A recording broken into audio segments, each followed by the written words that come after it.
اور اسے یہ خدشہ پریشان کیے ہے کہ آنے والا وقت کہیں گزرے ہوئے وقت کی مانند نہ ہو۔ اسی طرح وہ کہتا ہے، اے میری ہم رقص مجھ کو تھام لے، رقص کی یہ گردشیں ایک مبہم آسیا کے دور ہیں۔ کیسی سرگرمی ہے کہ غم کو روندتا جاتا ہوں میں، جی میں کہتا ہوں کہ ہاں رقص کہ میں زندگی کے جھانکنے سے بیشتر کلفتوں کا سنگریزہ ایک بھی رہنے نہ پائے۔ اس نظم میں مرکزی کردار ایک ثانوی کردار کو مخاطب کر کے محض اپنی ایک خواہش کا اظہار کر رہا ہے، لیکن اس اظہار سے اس کی زندگی کے حالات اور اس کا مکمل کردار سامنے آ جاتا ہے۔ جیسے کہ میں نے آپ کو بتایا تھا کہ ہم ان چاروں نظموں کے بارے میں بیان کریں گے، رقص، شرابی، انتقام اور خودکشی۔ تو یہ رقص کے بارے میں تو ہم نے بیان کر دیا، اب ہم نیکسٹ بیان کرتے ہیں شرابی کے بارے میں۔ شرابی سلسلے کی دوسری اہم نظم ہے۔ اس نظم کا مرکزی کردار ایک ایسا شخص ہے جو غیر ملکی تسلط کے ظلم و ستم اور غلامی سے بیزار ہے، لیکن اس کے خلاف بغاوت کرنے کا حوصلہ نہیں رکھتا ہے، کیونکہ وہ شراب کی بے خودی میں ڈوب کر ان حالات سے فرار اختیار کرتا ہے اور اپنی محبوبہ سے یوں مخاطب ہوتا ہے، آج پھر جی بھر کے پی آیا ہوں میں، دیکھتے ہی تیری آنکھیں شعلہ سما ہو گئیں۔ شکر کرائے جاں کہ میں ہوں در افرنگ کا ادنا غلام، صدر اعظم یعنی دروازہ گر اعظم نہیں، ورنہ ایک جام شراب ارغواں کیا بجھا سکتا تھا میرے سینہ سوزاں کی آگ، غم سے مر جاتی نہ تو آج پی آتا جو میں، جام رنگین کے بجائے بے کسوں اور ناتوانوں کا لہو۔ پوئٹری ہے، میری کوئی اتنی اچھی آواز نہیں ہے تو پلیز اس طرح اس کو اگنور کیجیے گا۔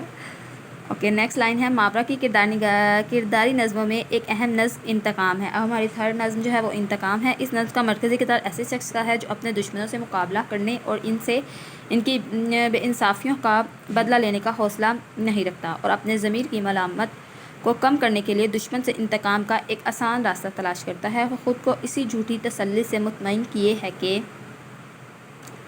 یہ آگے اس میں انتقام جو ہے اس میں لائنز ہیں۔ اب نیکسٹ ہمارا ہے خودکشی، یہ لائنز آپ پڑھ لیجیے گا۔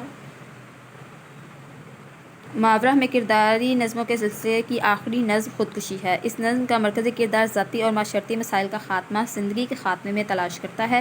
یہ فرار کی ایک انتہائی قسم ہے۔ انسان جب اپنی کم فہمی کی بنا پر اپنی مشکلات کا حل تلاش کرنے میں ناکام رہتا ہے تو وہ خودکشی کی ٹھان لیتا ہے۔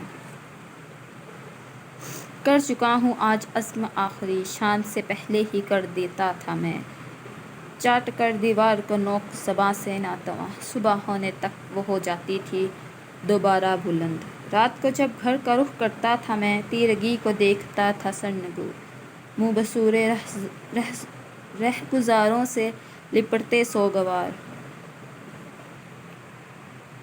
گھر پہنچتا تھا میں انسانوں سے اکتایا ہوا، میرا عزم آخری یہ کہ میں کود جاؤں 7ویں منزل سے آج۔ راشد نے نظم انتقام اور خودکشی میں کرداروں کو قاری سے متعارف کرانے کے لیے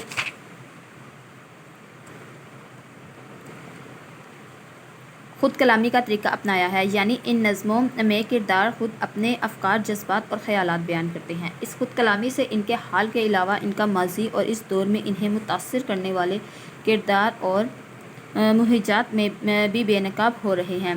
مجموعی طور پر ماورا کی نظموں کے کردار میں راشد فراریت، بغاوت اور جنس کو موضوع بناتے ہیں۔ راشد کا دوسرا شعری مجموعہ ہے ایران میں اجنبی۔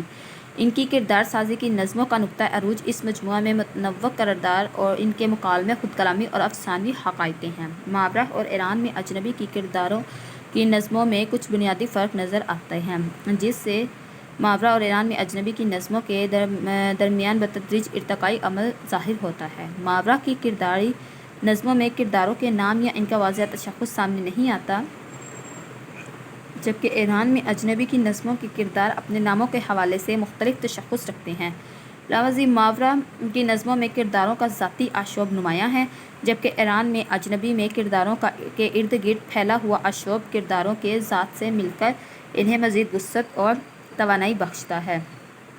یہاں پہ جو ہے وہ آپ اس کو ڈفرینس اور اس پہ بھی فرق پہ بھی بیان کر سکتے ہیں کہ ایران میں اجنبی اور ماورا دونوں نظموں میں کیا فرق ہے۔ یہ مجموعہ ہمیں دو حصوں میں منقسم نظر آتا ہے، لیکن کرداری نظموں کے حوالے سے اس مجموعے کا دوسرا حصہ ایران میں اجنبی زیادہ اہم ہے۔ اس حصے میں ہماری ملاقات غیر ملکی آمرانہ تسلط کے زیر اثر پروان چڑھنے والے معاشرے کی عورتوں، نوجوانوں، بوڑھوں، مردوں، سیاستدانوں اور سپاہیوں سے ہوتی ہے۔ یوں یہ حصہ ایک ایسا نگار خانہ ہے جہاں طرح طرح کی تصویریں چلتی پھرتی نظر آتی ہیں۔ اس حصے کی نظموں میں چونکہ مختلف کردار ابھرتے ہیں، اس لیے یہاں خود کلامی کی نسبت مکالمے کی تکنیک زیادہ استعمال کی گئی ہے اور زیادہ تر نظموں میں ایک مربوط قصہ یا افسانہ تشکیل ہوتی ہے۔ دوسرے حصے کی کرداری نظموں کا جائزہ لیا جائے تو اس سلسلے کی پہلی نظم میزبان ہے۔ اس نظم میں مختلف کرداروں اپنے مکالموں کے ذریعے سامنے آتے ہیں اور ایک مربوط قصے بھی اس نظم میں شامل ہیں۔ اس نظم کا مرکزی کردار نوروز ہے، جو آغاز میں اپنا تعارف ان الفاظ میں کراتا ہے: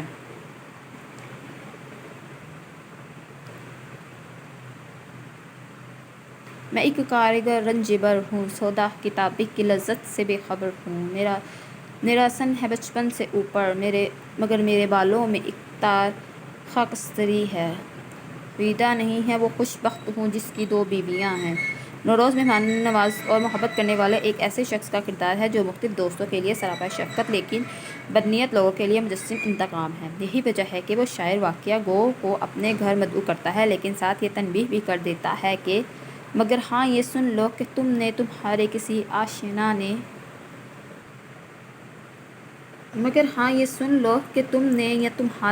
آشنا نے جو قرباں میری زلیخا کو فاسد نگاہوں سے دیکھا، تو یہ نہیں مچا اس کے ناپاک سینے میں بے شک کر رہے گا۔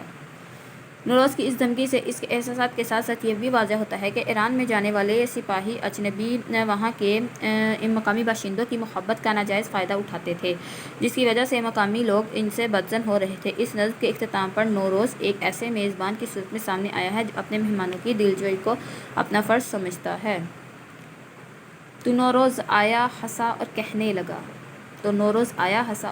لگا، تم بڑے سنگ دل ہو، تمہارا وہ ساتھی جو کل شب وہیں سو گیا تھا، بہت اس کی دلجوئی کرتی رہی میری گل و غزالہ، کہ وہ اپنی مہجور بیوی کی تصویر کو سامنے رکھ کے آنسو بہاتا رہا۔ نظم کیمیا گر میں راشد نے ایران کے حکمران رضا شاہ کی کردار نگاری کی ہے۔ یہ کردار ایران کے ان سیاست دانوں کا نمائندہ ہے جو وطن کے مفادات پر اپنے مفادات کو ترجیح دیتے ہیں۔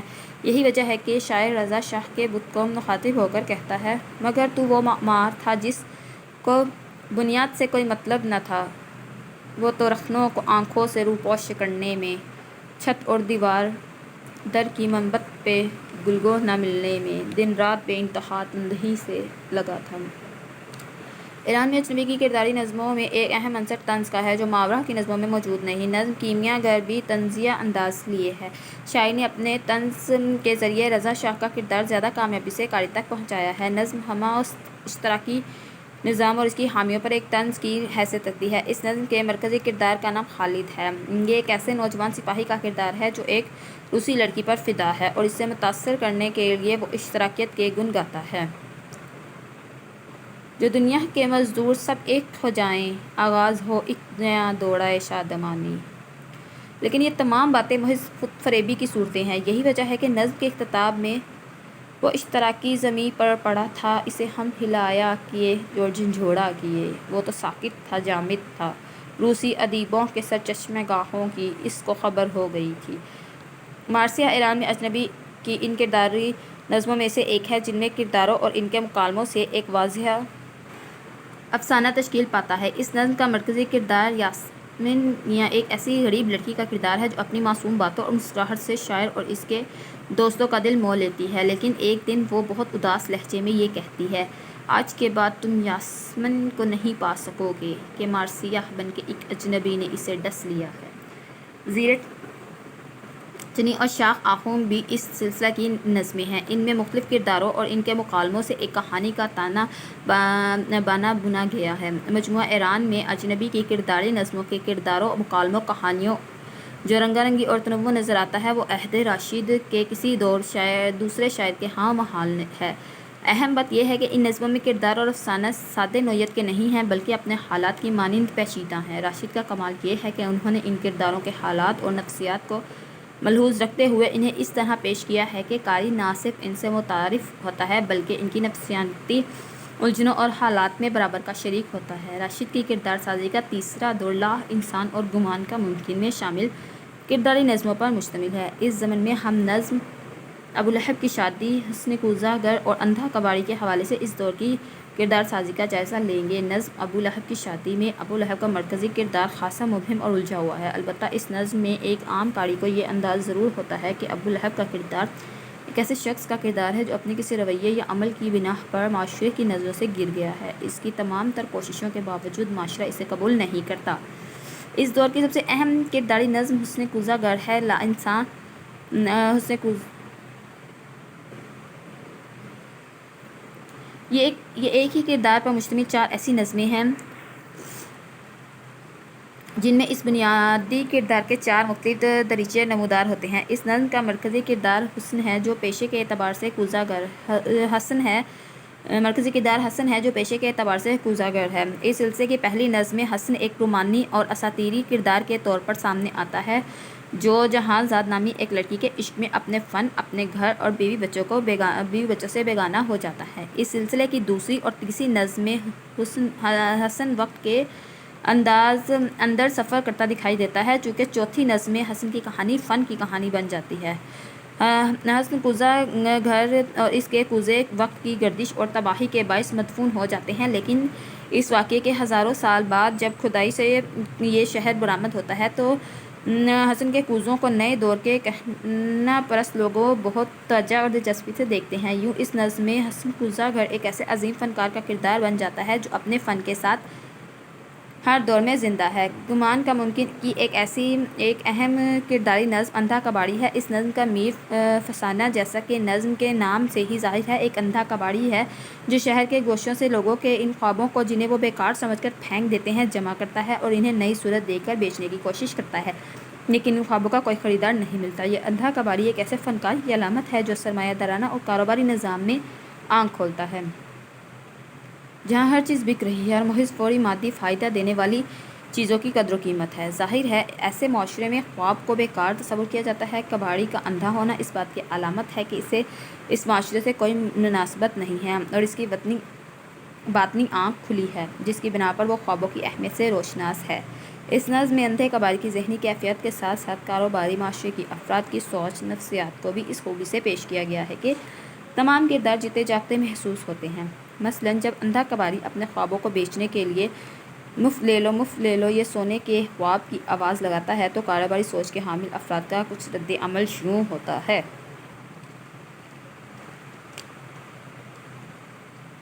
مفت سن کے اور ڈر جاتے ہیں لوگ اور چپکے سے سرک جاتے ہیں لوگ۔ دیکھنا یہ مفت کہتا ہے کوئی دھوکہ نہ ہو، ایسا کوئی شبدہ بنا نہ ہو۔ گھر پہنچ کے ٹوٹ جائیں یا پگھل جائیں یہ خواب، پھک سے اڑ جائیں کہیں یا ہم پہ کوئی سحر کر ڈالیں یہ خواب۔ گاہکوں کے یہ مکالمے ان کے کاروباری سوچ کے ساتھ ساتھ ان کے معاشرے کے نظام اور اقدار کی عکاسی کرنے میں بھی بہت کامیاب رہے ہیں۔ نون میم راشد کی کرداری نظموں کا جائزہ لینے کے بعد اب ہم اس نتیجہ اخذ کر سکتے ہیں کہ ماورا کے زمانے کے کردار نگاری میں کرداروں کا تشخص اتنا واضح نہیں، البتہ ایران میں اجنبی میں کرداروں کا تشخص بہت واضح ہے۔ اس مجموعے میں کرداروں کی فراوانی پائی جاتی ہے، جبکہ لا انسان اور گمان کا ممکن میں اگرچہ کرداروں کی نظمیں مل جاتی ہیں، لیکن یوں محسوس ہوتا ہے کہ راشد کی زیادہ توجہ اس زمانے میں فکری اور منطقی انداز کی طرف مائل ہو گئی ہے اور کردار سازی کی جگہ بعض دوسرے حربوں نے لے لی ہے۔ راشد نے کرداروں کے ذریعے کہیں رومانوی فضا پیدا کی ہے اور کہیں حقیقی، کہیں کرداروں کے بنا پر ان کی نظم افسانوی رنگ پیدا کر لیتی ہے اور کہیں طنزیہ۔ ان کرداروں کے ذریعے ہم بعض اوقات کسی کے ذاتی الجھنوں سے روشناس ہوتے ہیں اور کبھی تہذیبی آشوب سے۔ الغرض راشد نے کردار نگاری کا طریقہ کار اس مہارت سے اپنایا کہ ان کے بعد آنے والے شاعروں نے اگر کردار نگاری کی ہے تو وہ کسی نہ کسی حد تک راشد سے ضرور متاثر ہوئے ہیں۔ تو فرینڈس، یہ تھا ہمارا آج کا نون میم راشد کی تمام نظموں کا جو جائزہ ہے وہ میں نے اس ویڈیو میں پیش کر دیا ہے، اور آپ کو جو ہے یہ پیپر میں نون میم راشد کا اگر کوئی بھی کوسچن آتا ہے تو میری یہ دونوں ویڈیوز آپ پڑھ لیجئے، ان کو سن لیجئے، تو جو بھی آپ کو کوسچن آئے گا وہ آپ کو انہی میں سے مٹیریل نکال کے اس میں آپ لکھ سکتے ہیں۔ اس میں ٹوٹل نون میم راشد کا جتنا بھی مٹیریل ہے وہ میں نے کور کر دیا ہے ان دونوں ویڈیوز میں۔ Thank you for watching friends and subscribe my channel, share videos کریں، لائک اور کمنٹ ضرور کریں۔ Thank you.